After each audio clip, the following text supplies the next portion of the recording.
안녕하세요. 안녕하세요.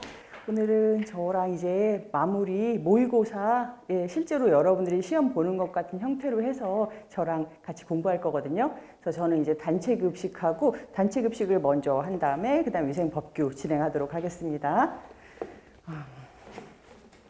이제 시험 얼마 안 남았죠.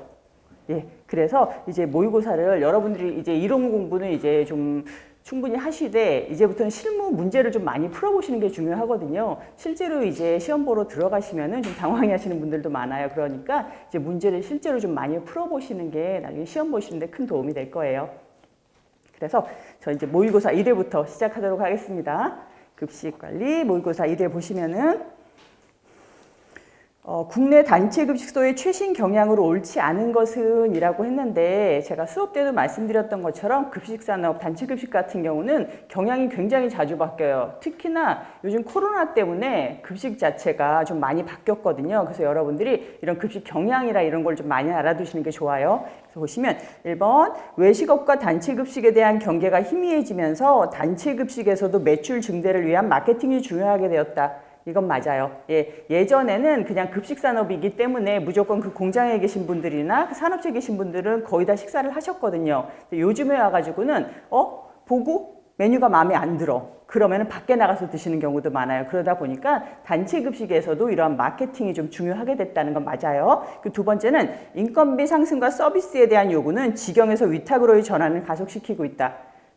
여러분들이 어쨌거나 급식산업은 직영에서 위탁으로 지금 많이 넘어가는 추세예요. 왜냐하면 이 서비스 이런 질 같은 것도 많이 요구를 하실 뿐더러 인건비가 많이 올라가고 있기 때문에 그래서 2번도 맞고요. 3번에 선택식 메뉴가 증가하면서 전문적인 수요 예측이 더 필요하게 되었다. 생각해 보세요. 메뉴가 하나면은 예를 들어봐요. 오늘 메뉴가 한 가지 메뉴만 나와요. 돈가스 정식? 그러면은 오늘 돈가스 정식을 과연 몇 명이 먹을 것인가 예측을 하는 것이 수요 예측이거든요. 근데 만약에 메뉴가 두 개예요. 하나는 돈가스 정식이고 하나는 설렁탕이에요. 그러면 각각 수요 예측을 해야 된단 말이에요. 전체 몇 개가 아니라 돈가스 정식은 몇 명이나 먹고 설렁탕은 몇 명이나 먹을 것인가. 그래서 수요 예측이 더 중요하게 됐어요. 그리고 네 번째는 에코 캠페인 이거 말 많이 나오잖아요. 그래서 요즘 음식물 쓰레기 줄이라는 방안 굉장히 많거든요. 그래서 에코 캠페인이 유행하면서 선입 선출이나 표준 레시피를 활용한 철저한 생산 관리 등 음식물 쓰레기 줄이기 방안이 다양하게 실행되고 있다. 이것도 맞아요. 그리고 5번째는 피급식자의 기여도에 대한 요구가 높아지면서 카페테리아 배식 형태가 유행하고 있다라고 했는데 피급식자의 기여도에 대한 요구 높아지는 건 맞아요. 자기가 좋아하는 음식 먹으려는 건 맞는데 카페테리아 배식 형태가 유행하진 않아요. 우리나라에서는 카페테리아 배식 형태가 이제 거의 없어요. 그래서 이거 보시면 우리나라 같은 경우는 카페테리아 배식보다는 이제 선택식 메뉴 한 가지가 아니라 두 가지가 나오고 이러는 거 있잖아요. 선택식 메뉴가 늘어나고 있다라고 하셔야 정답이에요. 그래서 여기서 틀린 것은 정답 5번이죠. 근데 이게 문제가 제가 국내 단체 급식이라고 했잖아요. 외국에서는 카페테리아 급식이 굉장히 많아요. 이거는 국내 단체 급식이기 때문에 카페테리아 급식이 줄어드는 거예요. 이번에는 단체 급식의 3대 관리 순환 기능을 계획, 실시, 평가로 나눈다면 다음 중에서 실시에 해당하는 것은 무엇인가 라고 했는데 이거는 여러분들 경영 시간에 배우셨는데 계획, 실시, 평가 요게 3대 관리 순환 기능이거든요. 계획, 실시, 평가. 그래서 요렇게도 부르고 플랜, 두, 시 요렇게도 해요. 계획, 실시, 평가. 그래서 왜 플랜 2C, 플랜 2C 이렇게 하는 거 들어보셨죠? 그거예요. 그래서 여러분들이 하시는 영양사 일을 갖다가 계획에 해당하는 일이 있고 실시에 해당하는 일이 있고 평가에 해당하는 일이 있어요. 예를 들자면 여러분들이 영양 계획을 세운다든지 아니면 메뉴 계획을 세운다든지 아니면 인력 계획을 세운다든지 아니면 작업 계획을 세운다든지 마침 뒤에 끝자가 다 계획이 들어가 있어요. 그런 것들은 계획에 대한 거고요. 실제로 일을 하는 건 아니고 영양사가 계획을 세우는 거예요. 말 그대로. 그리고 두가 정말 실시 말 그대로 일을 하는 거예요. 내가 구매를 한다거나 메뉴를 짠다거나 아니면 사람을 갖다가 인력 계획을 세워가지고 그 사람이 실제로 일을 하게 내가 지시를 한다거나 이런 것들이 두에 해당하는 거고 평가는 뭐냐면 내가 잔반량 평가를 한다거나 아니면 식사 검식을 해본다거나 그런 것들이 평가에 들어가는 거예요. 그래서 보시면 여기서 실시에 해당하는 거 찾아본다고 그랬었죠. 그럼 1번 배식, 2번 영양계획, 3번 급식 만족도 조사, 4번 검식, 5번 식단평가라고 했어요. 그러면 1번 배식, 이게 두네요. 예, 이게 실시예요. 그리고 2번의 영양계획은 계획에 해당하는 거, 그 다음에 3번 급식 만족도 조사, 4번 검식, 5번의 식단평가 전부 다 평가에 들어가요. 그래서 정답 1번입니다. 3번에는 단체 급식을 급식 체계에 따라 구분하였을 때 전통적 급식 체계에 대한 설명으로 잘못된 것은 이라고 했는데, 제가 말씀드렸던 것처럼 이 급식 체계에 대한 건 무조건 하나 나와요. 지금까지 안 나왔던 적이 없거든요. 그래서 여러분들이 급식 체계가 4가지가 있잖아요. 전통식이 있고, 전통적인 급식 체계가 있고, 두 번째가 중앙공급식이 있고, 세 번째가 조리저장식이 있고, 네 번째가 조합식이 있는데, 각각에 대해서 여러분들이 꼭 알아두셔야 돼요. 그거는. 그래서 일단 전통적 급식 체계에 대한 설명 한번 볼게요. 1번, 가장 오래된 형태의 급식 체계이며 국내에서 가장 많이 볼 수 있는 형태이다. 1번 맞죠? 2번에는 배식 직전에 음식이 생산되므로 영양적 관능적으로 좋은 품질을 유지할 수 있다. 이것도 맞아요. 3번에는 집중 배식으로 인해 생산성이 낮으므로 인력 관리가 힘들다. 이것도 맞고요. 4번에 식단 작성 시 탄력성이 있어서 피급식자의 기호에 맞는 독창적인 음식을 만들 수 있다. 이것도 맞아요. 1, 2, 3, 4번 정확하게 전통적 급식 체계에 대한 설명이 맞고요. 5번에는 저장 및 배달, 냉장, 냉동 비용이 많이 발생하여 초기 비용이 높은 편이다 라고 했는데, 여기서 저장하고 배달하는 건 뭐다? 중앙공급식이에요. 그러면 냉장, 냉동 비용이 많이 발생하면 초기 비용이 높은 건 뭐다? 조리저장식에 대한 설명이죠. 그래서 여기서 틀린 답은 5번이라고 보시면 돼요. 그 다음에 4번 볼게요. 다음 중에서 식단 작성 시 피급식자군의 영양 소요량을 파악하기 위해 고려해야 할 사항들이 옳게 조합된 것은 이라고 했는데, 식사할 사람들의 영양 소요량 파악. 과연 내가 영양사야. 근데 이 집단에게 얼마만큼의 칼로리를 내가 제공할 것인가를 알기 위해서는 이 집단의 뭐를 알아야 돼요? 내가 나이하고 성별을 알아야 돼요. 그래서 뭐 19세에서 29세 여성 뭐 이러잖아요. 그러면 나이하고 성별인 거죠. 예, 그래서 여기 정답 보면 1번이에요. 여기서는 영양 소요량 파악이잖아요. 여기 만약에 내가 메뉴를 작성하거나 라고 한다면 기호도 같은 것도 당연히 들어가야 돼요. 근데 그러면 영양 소요량 파악하기 위해선 나이하고 성별 외에도 한 가지가 더 필요한데, 예, 활동 정도죠. 예, 노동 강도. 거기다 특이사항까지 더하면 좋은데 보통 요 3가지만 알면 돼요. 성별하고 나이하고 활동 정도 또는 업무량, 이런 것까지 아시면 정확하게 나오겠죠. 그다음 5번에는 다음 중에서 서비스 품질 평가 항목에 대한 설명으로 잘못된 것은 이라고 했는데, 제가 여기서 한번 여러분들한테 짚어드릴게. 요즘 시험이 예전에는 여러분들 이렇게 제가 진도별로 해드렸잖아요. 처음에 이제 급식 개요 나오고, 그 다음에 급식 경영 나오고, 그 다음에 메뉴 짜고, 구매 나오고. 예전에는 시험 문제가 30문제, 단체급식에서 30문제 정도 기출이 된다고 하면은 차례대로 나왔어요. 첫 번째는 당연히 이제 단체급식 개요에 대해서 나오고, 이렇게 차례대로 나와서 아, 이번에 구매 문제 풀었으니까 다음번에는 시설 설비나 위생 문제 나오겠구나라고 했는데, 요즘은 좀 막 섞여서 나오는 편이에요. 막 1, 2번으로 위생 문제가 나오다가 갑자기 뒤쪽에 뭐 급식 개요가 나오고 이러는 경우도 있거든요. 그래서 여러분들이 좀 잘 봐두셔야 될 거예요. 문제 하나를 정확하게 이해하셔야지 풀 수가 있을 것 같아요. 그래서 5번에 요거는 이제 여러분들이 보시는 그 서비스 관련된 문제인 거죠. 다음 중에서 서비스 품질 평가 항목에 대한 설명으로 잘못된 것은 이라고 했거든요. 1번 반응성. 반응성이라는 거는 고객을 돕고 신속하게 서비스를 제공하는 것. 그렇죠. 예를 들자면 이런 거예요. 갑자기 음식물이 저기서 내가 식판을 엎었어. 그러면은 빨리 가서 그걸 치우든지 어떻게 대처를 해줘야 되는 거. 그런 게 반응성이거든요. 그 다음에 신뢰성, 서비스를 정확하고 일관성 있게 수행하는 거. 그러니까 맞아요. 3번에는 유형성, 서비스의 유형적인 증거로 물리적인 시설이 해당된다. 유형성이라는 거는 실체가 보여야 된다는 거죠. 서비스 같은 경우는 사실 실체가 잘 안 보이잖아요. 그러다 보니까 요즘은 서비스를 약간 실체화를 시켜요. 그래가지고 뭐 우리가 방문을 하게 되면 무슨 머그컵을 준다든지 이런 식으로. 예. 그리고 네 번째는 공감성, 고객에 대한 배려와 개별적인 관심을 보이는 것이 공감성이에요. 만약에 식사를 하다가 여러분들 요즘 그런 경우 굉장히 많아요. 뭐 일부러 넣는 사람도 있지만 이물질 같은 게 굉장히 많이 나오거든요. 그러면은 만약에 손님이 먹다가 이물질이 딱 나왔어. 그러면은 제일 먼저 이렇게 영양사나 이 관리자한테 가잖아요. 그럼 딱 했을 때 제일 먼저 해야 되는 행동이 보통 매뉴얼에 의하면은 내가 사과를 해야 되는 거예요. 내가 잘못을 했건 안 했건 그건 상관이 없어요. 그건 나중에 밝혀지더라도 일단은 그 사람하고 공감을 해야 돼요. 그 사람 이거에 대해서 화를 내고 있잖아요. 예. 근데 생각해봐도 나는 아무리 봐도 이럴 것 같지 않아. 그럼 내가 일단 변명부터 하면은 이 사람하고 공감은 여기 떨어지는 거거든요. 그렇기 때문에 나중에 혹시라도 밝혀지는 경우도 많으니까 그럴 경우에는 먼저 사과부터 해라라는 것이 매뉴얼에 있거든요. 그게 공감성에 대한 부분이에요. 그리고 5번째는 확신성. 이거는 브랜드 인지도나 메뉴 등에 보이는 자신감을 말한다라고 했는데 이게 아니라 확신성 같은 경우는 뭐냐면 종업원의 숙련도라든가 아니면 친절도라든가 이런 신뢰와 안정감을 내가 전달하는 능력이에요. 그걸 우리가 확신성이라고 불러요. 그래서 확신성이 뭐라고요? 종업원의 숙련도라든가 아니면은 친절도라든가 이런 신뢰도 이런 거를 전달하는 능력이에요. 이걸 우리가 확신성이라고 부르는 거죠. 그래서 서비스의 특성 여러분들이 5가지 말씀을 드렸는데 1, 2, 3, 4번은 제대로 연결이 돼 있고요. 이제 5번째 같은 경우는 종업원의 숙련도에 대한 설명이에요. 그래서 정답 5번이고요.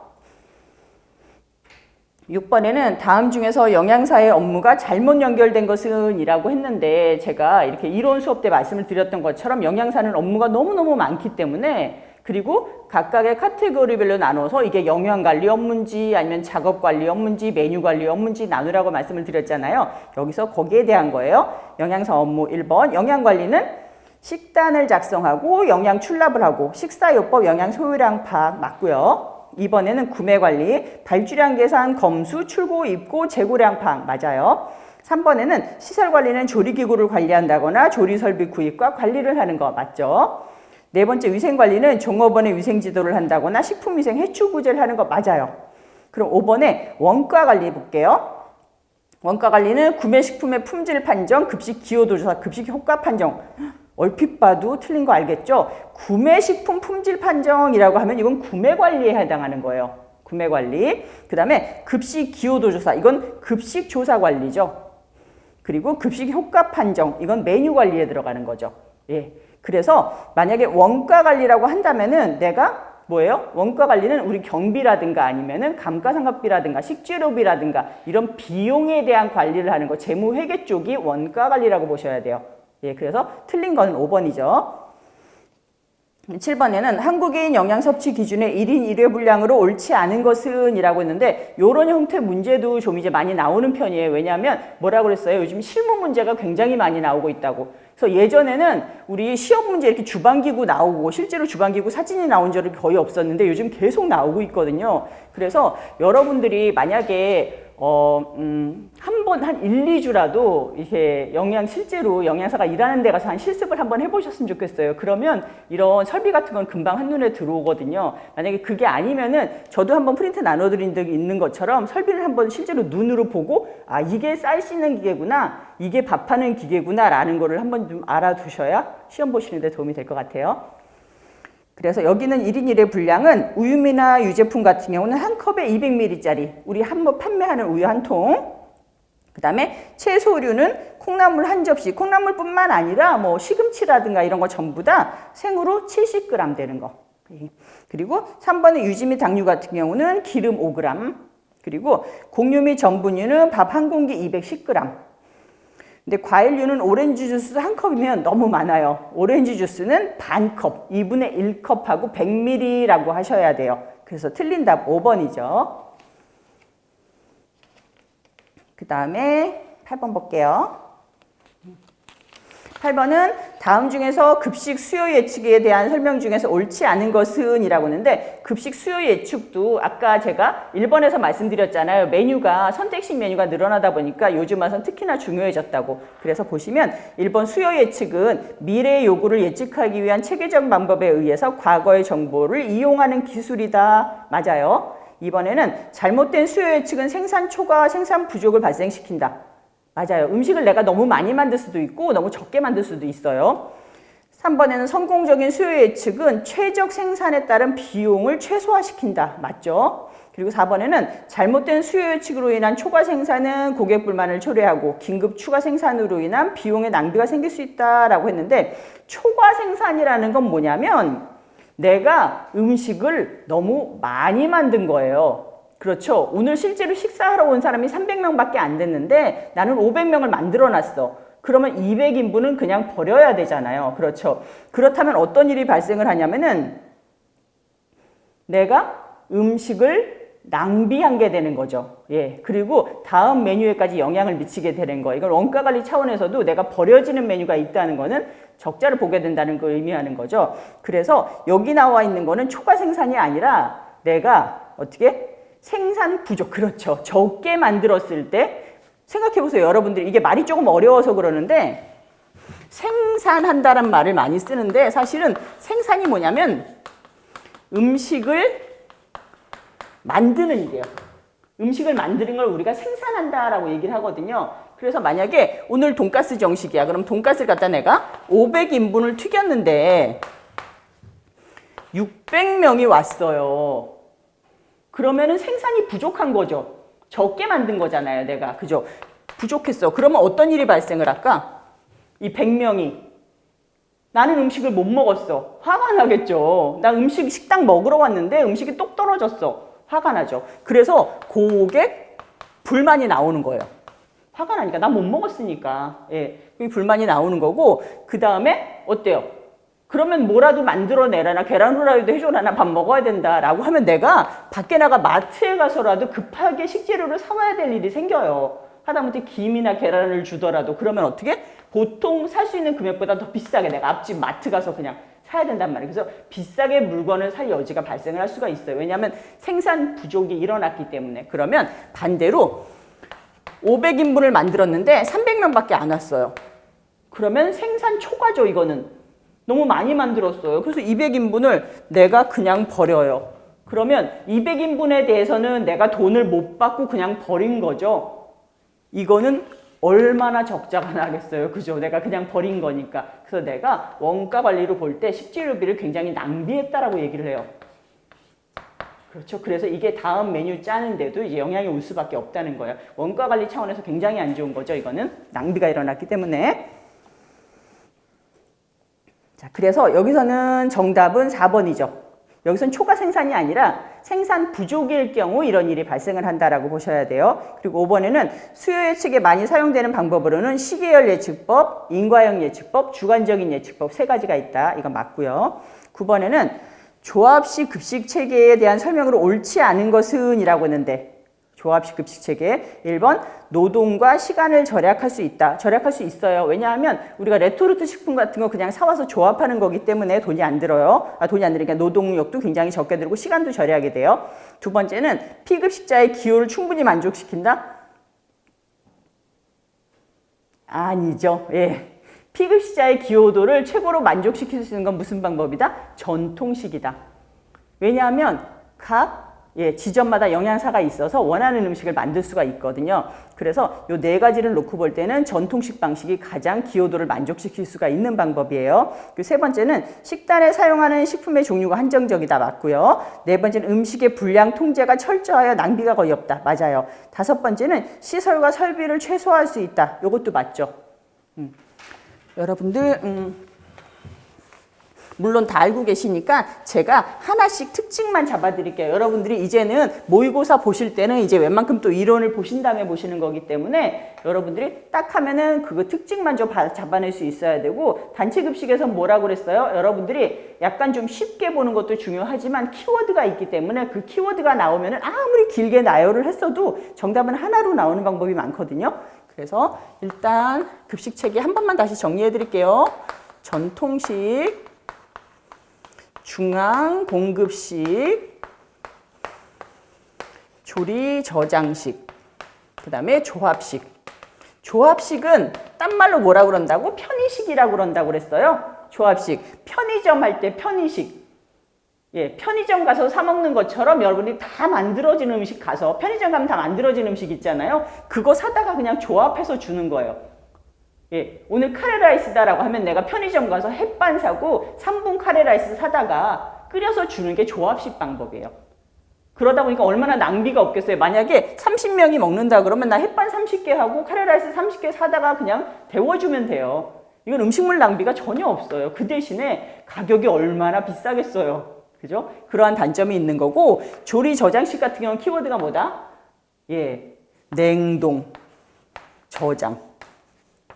급속 냉동이 키워드라고 그랬어요. 이거는 음식을 만들었다가 급속 냉각시키는 거예요. 꽁꽁 얼려놨다가 뭐 3달 있다 먹어도 되고 4달 있다 먹어도 돼요. 여러분들 예를 들자면은 내가 국 같은 걸 끓였어. 뭐 육개장 같은 걸 끓였는데 그걸 갑자기 순식간에 한 300인분을 꽉 냉동을 시켜놔. 그러다가 한 달 있다가 또 그걸 싹 얼려 먹고 녹여 먹고, 그게 조리 저장식이에요. 조리해놨다가 저장하는 거. 그 다음에 중앙 공급식은 중앙 센트럴 키친, 우리가 중앙 조리장 센트럴 키친이란, 여기서 엄청나게 음식을 많이 해가지고 요만큼 해가지고 배달해주고 요만큼 해서 배달해주고 하는 거예요. 우리가 보통 우리는 요즘 말로 뭐 케이터링이란 말도 많이 쓰게 되는데, 여기 100인분을 갖다가 저기 A 오피스에 배달을 갖다 해줘. 여기다가 500인분을 해가지고 B 고등학교에 배달을 해줘. 그러면 B 고등학교나 A 오피스는 주방이 없어도 급식을 제공할 수가 있어요. 여기서 음식을 해다가 날라주기 때문에. 그래서 중앙공급식의 키워드는 뭐다? 가장 크다. 이게 뭐 10,000끼 정도가 아니라 뭐 10만 끼 정도를 한 번에 만들 수도 있어요. 저기다 10,000씩 갖다 주고 여기다 5,000씩 갖다 주고. 가장 크다는 거. 그 다음에 전통식은 여러분들이 아는 거. 생산과 소비가. 그러니까 만들어서 그냥 바로 먹는다라고 생각을 하시면 돼요. 주방도 있고 홀도 있기 때문에 여기서 만들어서 바로 먹고 만들어서 바로 먹고. 그러다 보니까 인건비가 너무 많이 들어요. 운영하기가 너무 힘들어요. 여기는 아까 크게 만드는데 10만 끼를 한 번에 만들다 보면 정말 유능한 조리사 몇 명이서 10만 끼를 만들면 되잖아요. 이거는 각각 주방이 있기 때문에 A, B, C 있으면 여기 조리사, 여기 조리사, 여기 조리사 한 명이 다 있어야 돼. 영양사도 A, B, C 다 있어야 돼. 그 대신에 장점은 뭐냐면 각각이 있기 때문에 각각 원하는 메뉴, 각각 좋아하는 메뉴를 만들어줄 수가 있어요. 그래서 이게 기호도 가장 존중하는 것이 전통식이라는 거죠. 그래서 9번의 정답은 2번이고요. 10번에는 저공급식을 위한 유의점이 아닌 것은 이라고 했는데 1번 조리에서 배식까지 시간을 단축한다. 이거 맞아요. 그렇죠. 따뜻한 음식 따뜻하게, 차가운 음식 차갑게. 두 번째는 식품의 중심 온도를 철저하게 관리한다. 이것도 맞죠. 3번에는 찬 음식은 조리 후 배식까지 보냉한다. 그쵸? 차갑게 둬야 돼요. 내가 오늘 만약에 미역냉국이 나왔다. 그럼 미역냉국 만들어서 사람들이, 내가 11시에 딱 만들었어. 근데 12시에 식사할 건데 그때까지 미지근하게 놔둔다? 아니죠. 그거 냉장고에 넣어놨다가 12시 바로 직전에 꺼내서 배식을 하는 거예요. 그러면 4번에는 뜨거운 음식은 미리 조리하여 상차림 직전에 제거해야 한다. 얼핏 보면 맞는 것 같아요. 그죠? 그렇죠? 왜냐하면 위에서 차가운 음식도 냉장고에 넣었다 줬으니까 뜨거운 음식도 나가기 전에 직전에 막 팔팔팔 끓여서 줘야 될 것 같잖아요. 근데 아니라 여러분들이 영양사가 되시잖아요. 그러면은 뜨거운 음식에 배식 시간을 맞춰야 돼요. 예, 마지막으로 조리를 해야 돼요. 뜨거운 음식을. 예를 들자면 12시 배식이야. 그러면 딴 음식 차가운 거 먼저 다 조리하고 가장 뜨거운 거, 주 메뉴로 제공될 뜨거운 음식을 바로 직전에 딱 조리가 끝나도록 계획을 하셔야 돼요. 그래서 4번이 틀렸어요. 그래서 직전에 완료되도록 여러분은 계획하시는 거고, 5번은 메뉴별 가식 한개 시간을 설정한다. 이것도 맞죠? 우리도 위생사고나 이런 거 안 나려면은 메뉴는 언제까지, 언제 안에 다 먹어야 되고 배식해야 된다는 게 나와 있어야 돼요. 그다음 11번에는 인적 자원 관리 분야와 관련된 정부의 법령 및 규제 내용이 잘못 연결된 것은 이라고 했는데, 요즘 법규가 워낙 자주 바뀌고 있긴 해요. 그래서 여러분들이 위생법규도 엄청나게 많이 바뀌고 있거든요. 근데 여기는 가장 기본적인 법률이니까 한번 볼게요. 1번 고용에 대해서는 고용보험법, 2번에 임금관리에 의해서는 근로기준법, 3번에 노사관계에서는 고용정책기준법. 고용정책기준법이 아니라 노사관계에 있어서는 이제 노동관계조정법이라는 게 있어요. 우리가 고용노동조합 및 노동관계조정법이라는 것이 있는데 그게 관련됐어요. 고용정책기준법은 우리가 인사관리 쪽에서 필요한 거예요. 노사관계가 아니라. 그다음에 4번에는 산업안전 및 보건은 산업안전보건법, 5번에 교육훈련은 근로자 및 직업훈련기본법이라는 게 있죠. 그래서 여기 정답은 3번이에요.